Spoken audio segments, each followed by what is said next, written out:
And it said something, oh, the recording. So I guess you all know that we're going to record it so that other students, we've had several people who had to either cancel because other meetings have come up or who couldn't make this time. And so we understand that. So we want to record it for other students. What I'm going to do today is go through just the basics of the Fulbright application, because it's hard to address every question that every student would have or every permutation, but this will give you sort of the basic overview. And then please feel free to ask questions today, or also we can set up separate appointments, either Zoom or in person. We're around in the summer to read your applications and answer questions, so it doesn't even have to be next week if you're stressed about finishing up things for the semester. One of the things, I think Emily sent a document to all of you that had a little bit of information and the link, and but again, your particular case will have some specific things that you will want to discuss with me, or I'll want to talk with you about. And so just know that we'll have to, that you will have the specifics, and not every, there will be some comments that I'll make that might not apply in your case, or, or your host country will have a special requirement that we won't mention. So I wonder if, also when you have questions, feel free to unmute if you want to just ask it, or to put it in the chat. And I think Emily will be monitoring the chat. So, but I just wonder if some of you would be willing to either unmute or put in the chat right now to tell me if you have a host country that you are specifically interested in. It would be nice to start with an actual country. Otherwise, I'll just pick one and talk about sort of how they lay it out. We've got one for Sweden. Okay. So we will just look at Sweden real quick. And is this for research or study?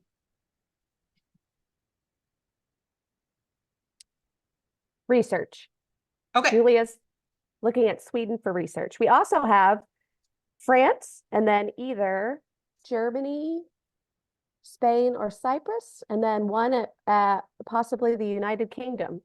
So lots of variety. So we will try to talk about some of these, and we can go back and forth, but I'll just start with Sweden because that was the first one. So when you go to look at the host country, it will have a list of the type of grants that they have. So in this case, Sweden is pretty simple. They have an Open Study Research Award, and I'll go back to some other country just to say, I know, Ireland has a bunch of different ones. So you can see they have a whole set of them. They have some that are graduate and some that are research and some that are, so you can see that there will be differences even there in terms of the type of grants that were offered. Today, we're going to focus on the study research category.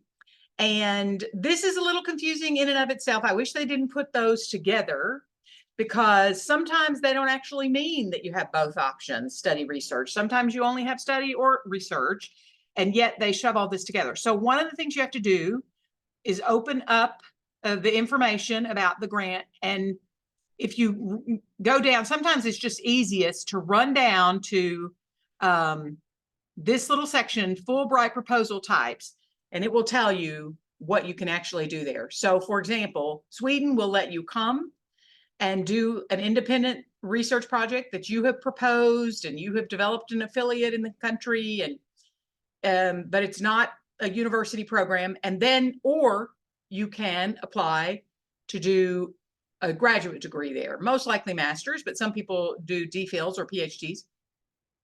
So you can apply for either. There will be some countries, well, they will say you can come do research, but you cannot be enrolled in our graduate study programs, or the reverse. So you have to check that first to make sure it fits your particular plans.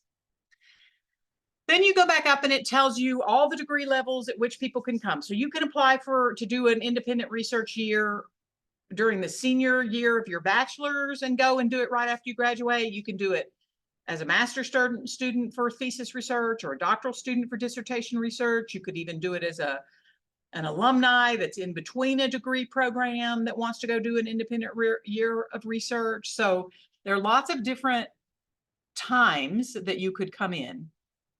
This grant period is a fall start. That usually means September, sometimes it can be October. There will be countries that will have a spring start. So for example, Australia, Malaysia, Brazil. So you would apply in the fall, here in the spring, and instead of going the following fall, you would go the following spring. So Fulbright is a long prep period and a long time before you're here. So you apply in the fall on your campus, which is what you guys are talking to me about. And our deadline is September 9th this year. And that's when you'll turn in your documents to me. We'll do an interview on campus. We'll give you feedback. You'll get a chance to revise and resubmit. And then I will send the whole group from UK on October 8th. We'll have to have submitted. So that's how that part works with the campus. Then that national group is reviewed by faculty committees from all around the country that usually have country expertise that may not necessarily have your disciplinary expertise. And so we'll talk about how that affects those of you planning to do research. So then you will know in January if you are a semifinalist. That means you've been referred to the host country. If you don't get referred and you're not a semifinalist, then your grant application ends for that cycle, but you can apply again in another year. If you are made a semifinalist, you're referred to your host country of Sweden, and then the Sweden Fulbright Commission or the local section or consulate of the U.S. Embassy will review applications, and then they will make the awards. So obviously, if you're a semifinalist, your chances go way up to get the actual award. But it doesn't always work out that way, because we had a good amount of semifinalists this year, 7, and what with one thing and another, you know, we are still waiting to hear on one, and we have one alternate, but for the most part, we didn't get awards this year. So, you know, it's not a guarantee. And I always encourage applicants to have multiple paths. So maybe you're applying for some US graduate programs in addition to the international, or some different things like that. Also, understand that you can only apply for one country and one type of grant. So I often get that question. So you do have to make that hard decision about which one is the best fit for you. The grant length is about 9 months. Some countries it will be closer to 12, but it's going to vary between 9 and usually 9 and 10 months would be, I think, the more standard time. They will give you, you know, this award profile for the country that will tell you how many awards and a little bit of information about it, and you know, how they, you know, will help fund you. Please note, if you are applying for a study program, the Fulbright grant covers the first year of tuition. There are a few countries where they will cover more, but for the most part, they're only going to cover the 1 year. So, and that would be separate from your Fulbright grant, which is covering your living expenses. So in this case, you have a fall start. So if you're applying for a study program, you have to be aware of that. The orientation is mid-September. So this is a very nice thing that some of the Fulbright countries will do, most of them, but some of them hold it in the summer in DC. But when they have an in-country, they will have everybody who got a research grant, everyone who's going to be doing a study program, and also the faculty Fulbright scholars who are coming in. And that's a different application process. But for this orientation, everyone will be together. And the nice thing about that is then you know who's in the country for that year with Fulbright. And some of them may be in the town where you're going to be located, or, you know, we oftentimes Fulbrighters will travel together on breaks and that sort of thing. They usually will bring you back together in the winter break as well. So around Christmas, New Year, something, most countries will bring the group back together at some location in the country and have another small meeting. So again, this talks about, you know, all the levels that they will take. And in some ways, this is boilerplate, but it's important because each country has a slightly different set, you know, of comments that they make here. They talk a little bit about life, what it's like. So you could look at some of those blogs. A number of countries now did videos. We have started to see videos this year from previous Fulbrighters. They will not allow you to have been in the host country the year prior to the grant. And like this time they say 6 months, that's a long time. Sometimes they don't want you to be in the host country very much at all in the year prior to the grant. And a lot of times that has to do with their visa rules and foreign language proficiency. This varies by country. Sweden does not require it. Many countries will or require some language ability. Most of the Spanish-speaking countries now want at least intermediate, if not advanced. Swedish is not a language that is taught at a lot of our universities. There probably are some where it is. In certain parts of the country, you know, maybe northern parts of the country where you have more, but it's not taught in Kentucky, certainly. So you don't have to take a language evaluation, but it is helpful if you're going to a country like this to think about getting some limited language knowledge. And we often talk about it as a hospitality level. So that you could greet people in the host language, that you could maybe ask, where is the bathroom, that you could, you know, maybe understand some basic words for public transportation. So it's not a lot. You couldn't carry on a conversation, but so that you recognize some common words and can understand those. So you can take a course, you can use Duolingo, you can do a lot of things, but this is often very helpful. And it allows you to do better host country engagement. And one of the things that's really important for Fulbright is this idea of cultural exchange and host country engagement. So they want you to come and do that research proposal and have a great experience there, but they also want you to get out in Sweden or the United Kingdom or all the countries that you got mentioned today to meet people and be involved in the country and participate in things. So if you have some little bit of Swedish language, that might help you do that in unfamiliar settings. But obviously there will also be places where there's a lot of English spoken and you will be able to manage. For the independent study research, for research, if you are planning to do a research grant, so you're planning to go over there and conduct an independent research proposal, you have to have an affiliate in the host country that is going to have some role in your research. It can be pretty minimal. It can be that you're going into somebody's lab, you know, and you're going to be part of some kind of STEM-based lab research project. It can be that you're going to do research at an archives. And so the head of the archive is just going to write a letter saying they're welcome to come as a visiting scholar, and we'll give them a study carrel and an ID. For some of them, it may be that they're going to introduce you to the study site where you want to do interviews or whatever. So it can be a variety of things, but you have to identify that individual and get a letter of support.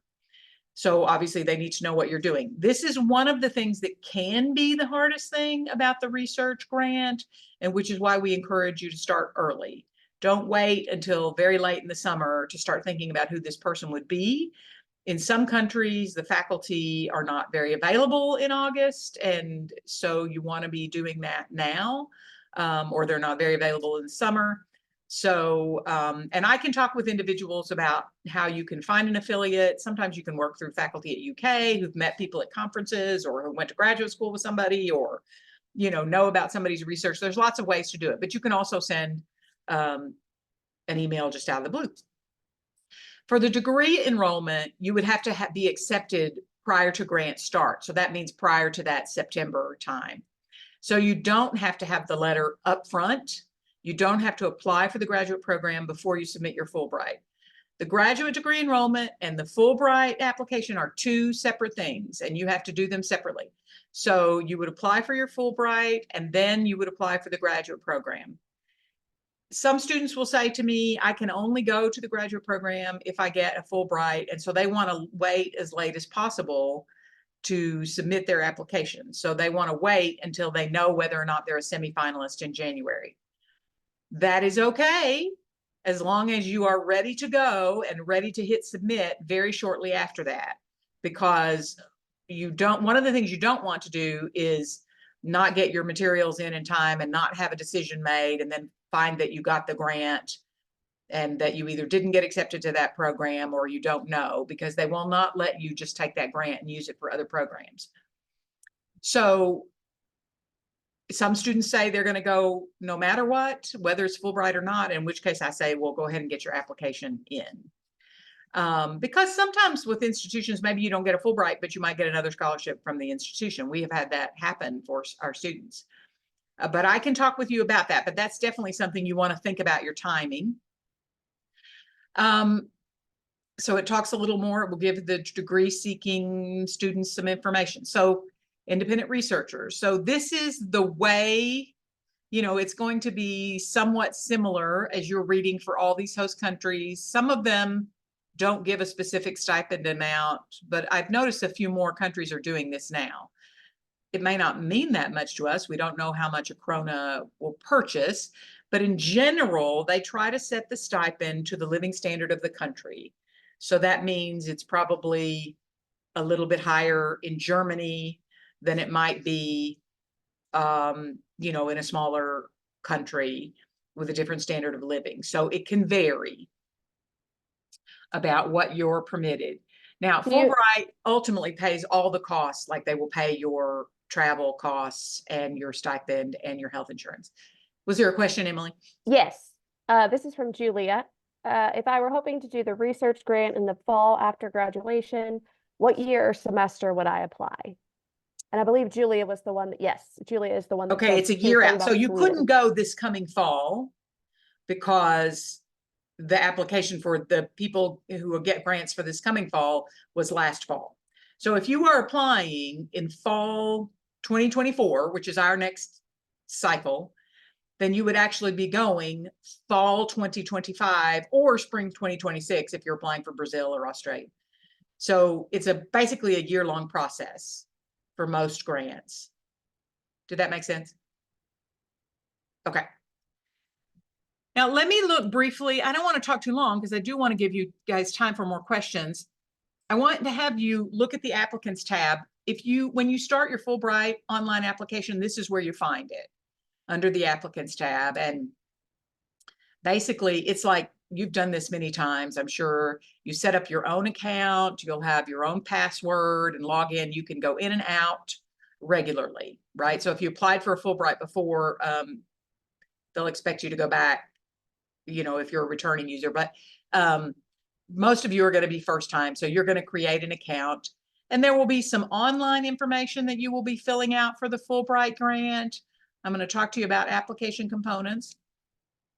So there will be some biographical data, what college you went to, where you're from, and birth date and things like that. There will be information about the program. I'm applying to do research at Uppsala University or whatever, these things.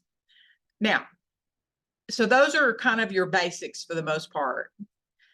Then both the study and the research grants applications will have a statement of grant purpose. And they give you, I'm not going to go through every bit of this. It gives you questions and things, but you should read it all very carefully. They are slightly different. If you are applying for a graduate study program, and this is regardless of country, so this is not only applying to Sweden, this is all of you. If you're applying to a graduate study program, you're essentially writing a 2-page document saying, why do I need to be at this master's degree program in the United Kingdom? What do I plan to do there? Who will I work with? Why is it the best fit for me? Why do I need to go there now? How will it impact my career? You want to be really, really specific. Most students are too vague.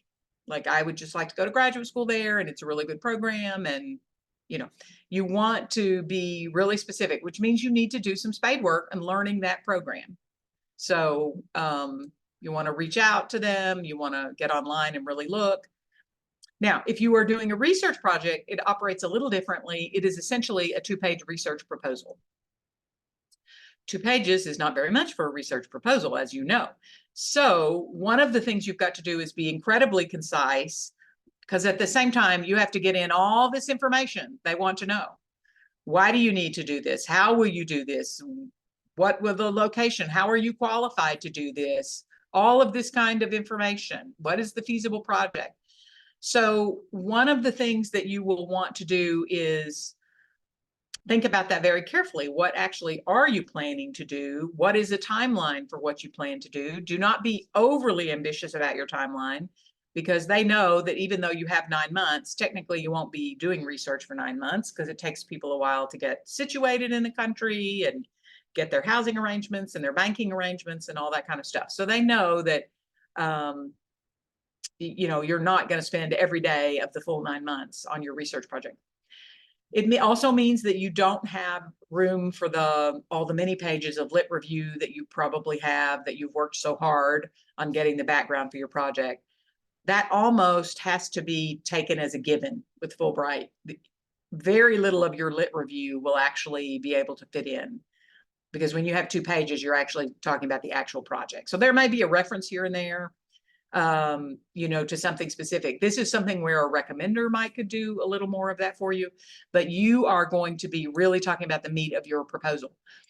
And understand that while you're going to get interviewed on campus and get some feedback, at the national level of review, you do not get an interview. They literally read your application, and that is all they look at. So you have to answer the questions. You do not want to leave big gaps in your research proposal for faculty members to be saying, but what will they do with this? Or what is the unanswered question here? So it is important to think really carefully about it, to not be overly broad, and to know and to really discuss the steps. So that is the statement of grant purpose.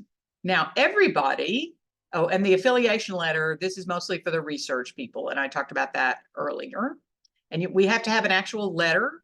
So you have to have that sent to me, or you can have it sent to you and you can give it to me, but an email will not do. We have to have a letter on their letterhead. Personal statement, this is going to be for everybody, even including the English Teaching Awards, if you still might be thinking of that. This is a 1-page statement where, again, you're introducing yourself, talking about you're wanting to convince the Fulbright reviewers that you will be a great representative of the United States, that you're really going to get out and be involved in that country, that you really excited about the mission of cultural exchange, that you have a particular interest in this country. There are things you want to see and do and participate in.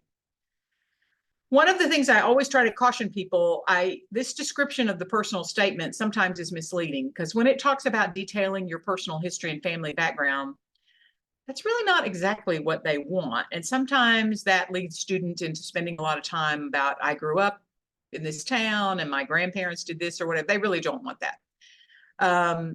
It may be that you grew up in another country and moved here with your parents, and there's an interesting story that affects your development or something, or you had a particular event happen as a child or something. But for the most part, you're not going to be discussing your younger years very much. You're really going to be talking about the person you are now, as it says, intellectual development. You don't want to repeat things. You're going to have an opportunity to put some of your activities in the application. But this is where you might tell some anecdotes, or you might have a story, or you might talk here about your career plans. The personal statement is very hard to write, I will warn you, because it's hard to know what to include in this 1 page, and they have very specific guidance on how long and the margins and how they want it laid out. So this is something too that I would think about a lot, and I would give yourself a chance to write and rewrite and have other people read it and rewrite. It's difficult. It's difficult for everyone. There is no one model that works for everyone. You can get on the internet and read lots of personal statements. They're on there. Emily and I can share some with you, but the reality is many of them are very different from one another, and there have been lots of successful types. So more it is thinking about how can you write a statement that really represents who you are and your ethics and your values and your personality. That's what you're trying to have come through. Foreign language forms, Sweden, it won't matter, but if you are going to a country where you need the host country language, they have both a self-evaluation form that you can say, here's where I've studied Japanese or Spanish or whatever.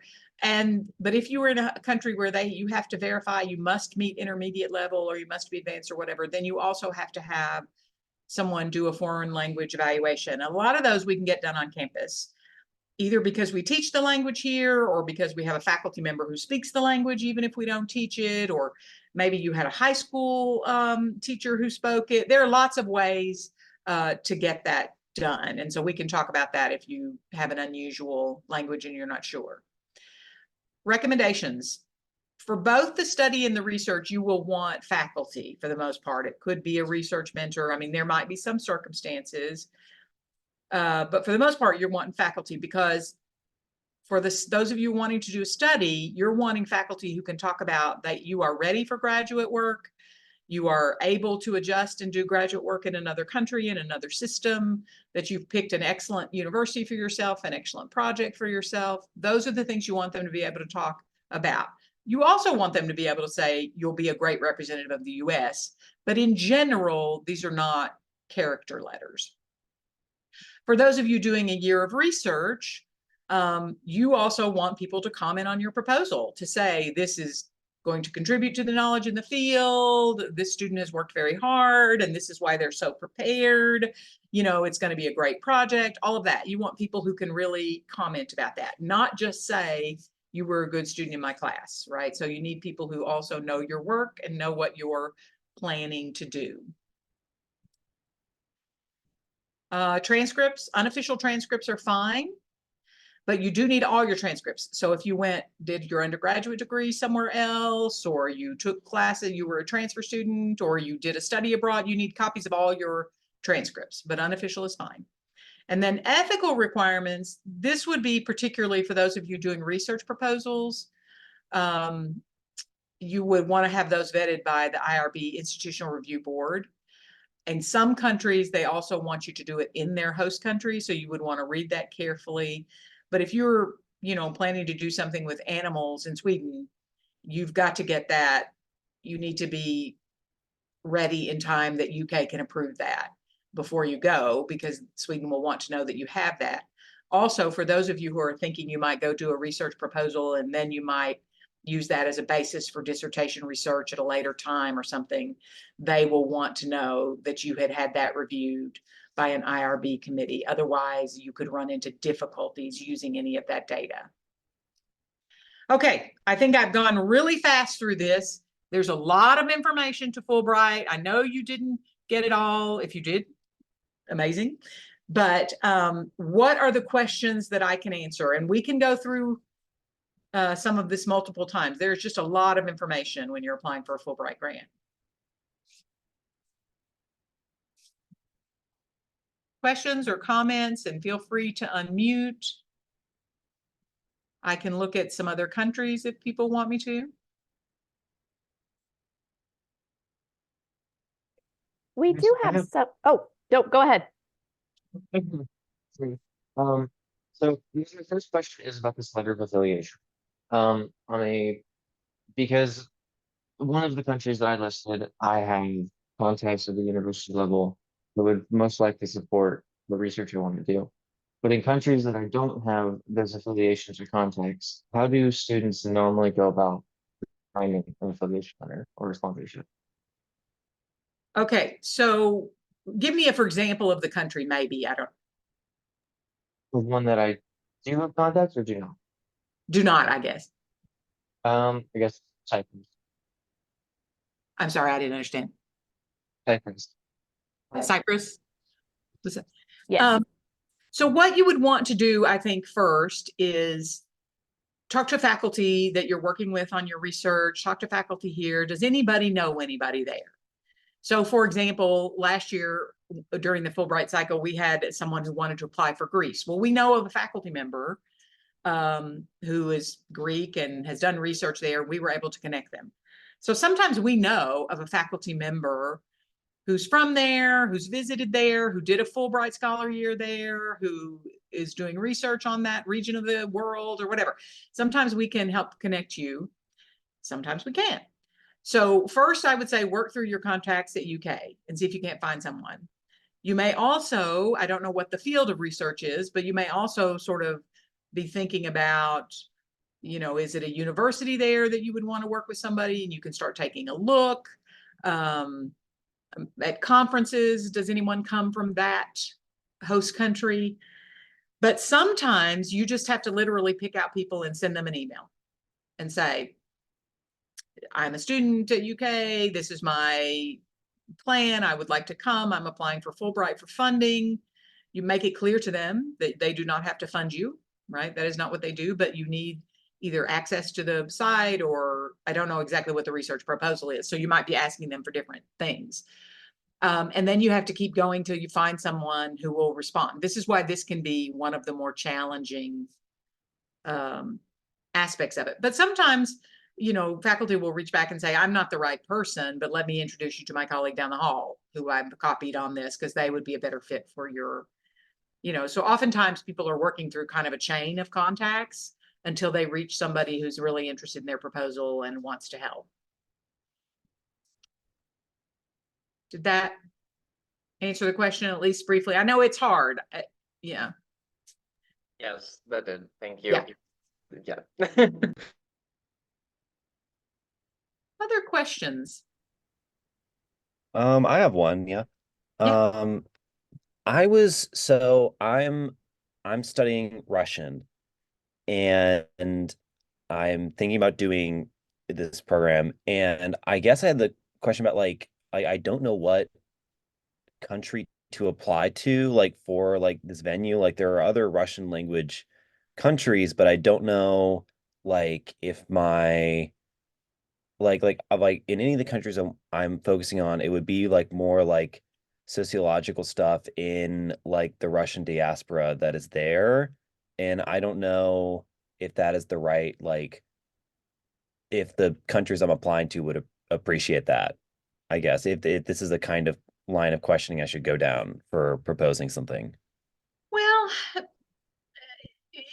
because you think that it will be controversial that you want to do this, right? That the host country may not be interested in having you do research on the Russian diaspora. Yeah. Yeah. Yeah, like for instance, like one of them, like the most far out one is like there's like a very large like Russian diaspora in Berlin, right?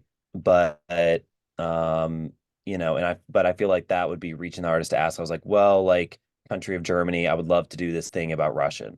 Um, I don't know what Actually, their they would be fine about that.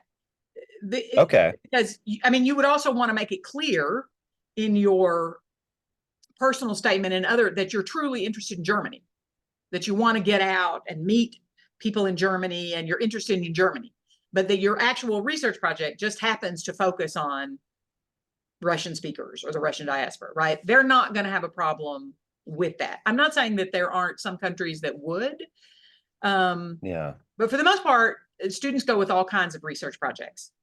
So they're not, I don't think they're going to be overly sensitive to that. I think that one of those things is you would have to be very careful is how would you gain access to those individuals, right? Like how would you gain access to the study population? So you would have to be very clear what you were going to do and how you would gain access or how you already have access. But I do not think that countries are going to be especially sensitive to the fact that you want to study Russian diaspora in Germany or in Kyrgyzstan, or we've had students with Russian speaking backgrounds go to a variety of countries other than Russia, since you can't go there for the most part now. So I think that would be okay. Usually the only things we've really worried about with students is if students want to do research on a particularly sensitive, maybe historical event in a country's history. Some countries are sensitive to that. In Germany, not particularly, right? People have studied a lot of things. But there might be some countries. We had a student apply to Nicaragua to do research on conflicts there, and it was very soon. This has been years ago. And they did not get accepted, but they wanted to do something very sensitive about the way the government had handled certain and so it's possible that could have affected. I'm not saying it wouldn't impact, but I'm not sure on your project. I don't think that would be the type that would cause them. Gotcha. Because the people, so to get accepted for this, it's like in the United States, they have to say yes to it, but also the host country needs to also say yes to this. Yeah. Yeah. Yes, Okay. Okay. yes. So Germany has a big Fulbright commission, right? Because lots of people go to Germany, both in research and study, as faculty, lots of people. So they have a big Fulbright commission that will faculty from Germany, people from the embassy that will make the decisions, but they'll have a lot of different type of people coming in. I think Germany wants you to have at least novice speaking ability to do research in German, but yeah, so of many countries that you could pick, Germany would probably be the least sensitive about that because they have a lot of people that come to do a lot of different types of things. But I mean, yeah, so I would, but for like, and if I picked like a post-Soviet country that is accepting Fulbright still, I would just need to I need to make it not sound like, oh, I'm just applying to you because Russia is closed for Fulbright. Right. Right. That is Right. not what they will want. Right. They're not going to want to think they're just a substitute. So you're going to need to make the argument. I'm particularly interested in this population that is right here in this place. And I'm also so interested in getting to know about this country and the right? No, you do not want to in any way make them feel that they are, that you would have really preferred to be in Russia. Gotcha. So that's just a Okay. matter of Cool. framing, and Yeah. Cool. Well, thank you very much. you're welcome. Other questions? I will mention, I don't know if the person is still on the chat that was interested in the United Kingdom, but mostly for the United Kingdom, you have to be planning graduate study. Their open study research category there's one award and they get a huge number of applicants for that. So for the United Kingdom, they have set theirs up now to be primarily, 99% graduate study. And they have it with different institutions. So, you would be partnering with a particular institution. So I will show you that we'll have one grant. So, like Fulbright Imperial College London has one grant to go there. So if they had a program in, I don't know, political science or sociology or STEM or whatever, there is one grant there. So you would be applying for that one grant in whatever field you chose. That's not always true in all countries. Other questions, comments, anything else, Emily, do you think I should cover? I don't think so. I don't think we have any other questions in the chat. Thank you. Again, we are available to you the rest of the semester, in the summer. Our deadline is September 9th. We'll be advertising that a lot on our social media and stuff. So you have time, but don't wait until the start of the fall semester to start your application, because these are often too long and complicated to be able to get all your materials together. You want to be working on it over the summer. Thank you all for attending. I really appreciate your time.